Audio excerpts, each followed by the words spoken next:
श्री सद्गुरु महाराज की जय।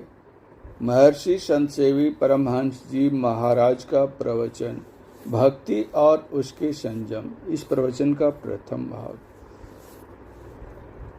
स्थूल पिंड पंच भौतिक एवं त्रिगुणात्मक होने के कारण सामान्यतः सभी प्राणी त्रिविध तापों दैहिक दैविक तथा भौतिक से सतत संतप्त होते अवलोकित होते हैं। यद्यपि इस व्यथा पूरित जीवन में आनंद कण प्राप्ति के क्षण भी उपलब्ध होते हैं, तथापि उनसे कहीं अधिक अत्यधिक दुख की कड़ियां गिनते गिनते जीवन की घड़ियां व्यतीत होती हैं। त्रिविध तापित जन इनसे मुक्ति पाने के लिए यदि कुछ प्रयास भी करता है तो अविलंब ही उसके समक्ष दुर्जन्य दुर्दांत मानस विकार अपना शिकार बना उसे उद्रस्त करने को उद्यत हो उठता है। ऐसी विषम परिस्थिति में अज्ञ प्राणी अपना धैर्य खोकर किंग कर्तव्य विमूढ़ हो जाता है और शोक सागर में निमग्न होता हुआ सोचने लगता है, क्या इन दुखों से मुक्ति पाने का कोई यत्न नहीं है? क्या इनके ग्रहण का कोई साधन नहीं है? क्या इन व्याधियों को समूलतः नष्ट करने के लिए कोई औषधि या उपचार भी नहीं? हाय, कोई पथ प्रदर्शक भी नहीं दिख पड़ता जो भवजनित इन प्रबल त्रय व्याधियों से निष्क्रमण करने का प्रशस्त मार्ग प्रदर्शित कर सके। इस भांति व्याधि विह्वल प्राणी चतुर्दिक अंधकार ही अंधकार देख हतोत्साह हो अपना जीवन उत्सर्ग करने के लिए उतारू हो जाता है। प्राणियों की कारुणिक दशा देख संत सरल चित जगत हित तथा पर उपकार वचन मन काया संत सहज स्वभाव खगराया को चरितार्थ करते हुए भक्त शिरोमणि गोस्वामी तुलसीदास जी महाराज जैसे संत आते हैं और उन दीनहीन संकटापन भवरुज संत्रस्त एवं निरुत्साह प्राणियों को उत्साहित करते हुए कहते हैं, घबराओ मत, अधीर न हो, धैर्य धारण करो। मैं तुम्हें वह सर्वोत्तम मार्ग और परमोत्कृष्ट औषधि बताता हूँ जो त्रितापों को नष्ट करने के लिए अमोघ है, और वह है परमात्म भक्ति।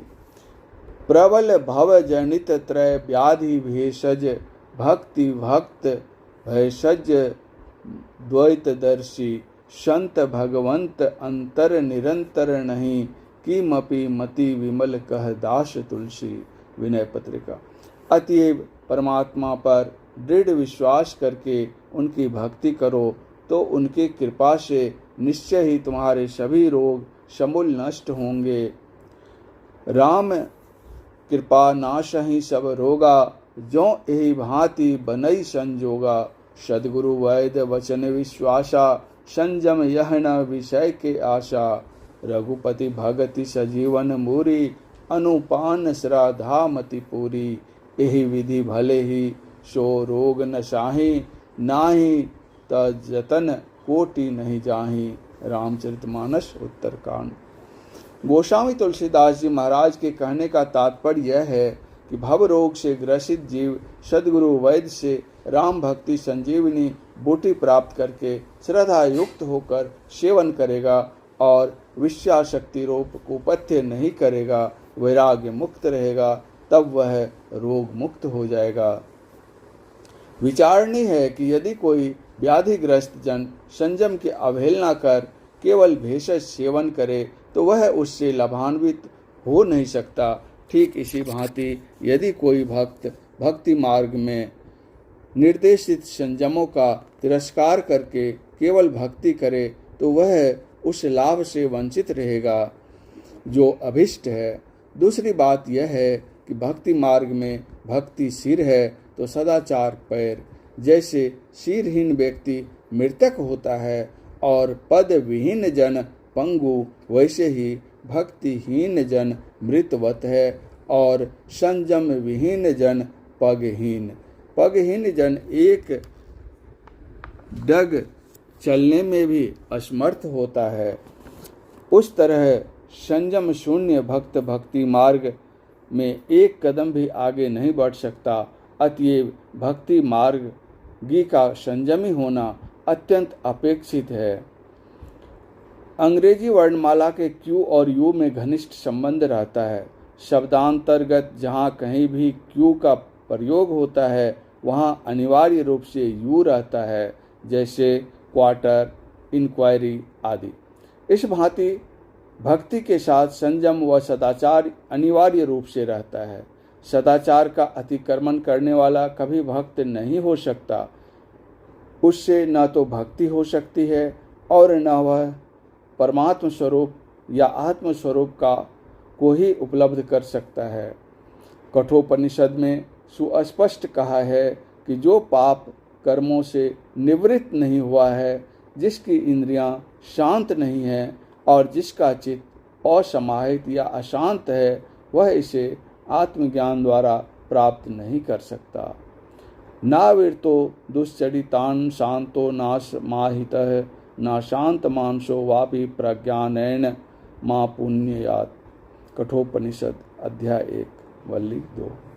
ब्रह्मांड पुराणोत्तर गीता में लिखा है कि ब्रह्मवत परिशुद्ध हुए बिना कोई ब्रह्म को नहीं प्राप्त कर सकते।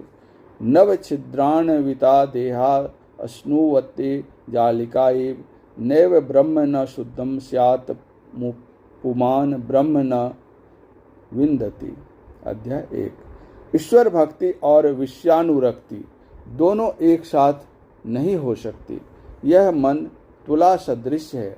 इसके जिस पल्ले पर अधिक भार होगा वह नीचे और जिस पर कम भार होगा वह ऊपर उठेगा।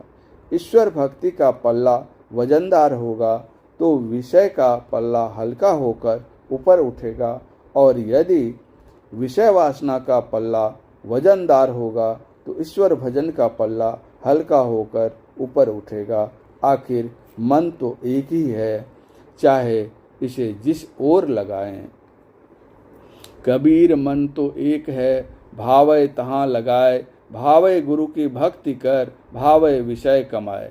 चींटी चावल ले चली, बीच में मिल गई दार, कह कबीर दो ना मिले, इकले दोजी डार। कबीर साखी संग्रह। ऐसे दो प्रकार के कर्म एक ही साथ नहीं हो सकते जो आपस में उल्टे हों, जैसे हंसना और रोना, दानी और कृपण, दिन और रात इत्यादि।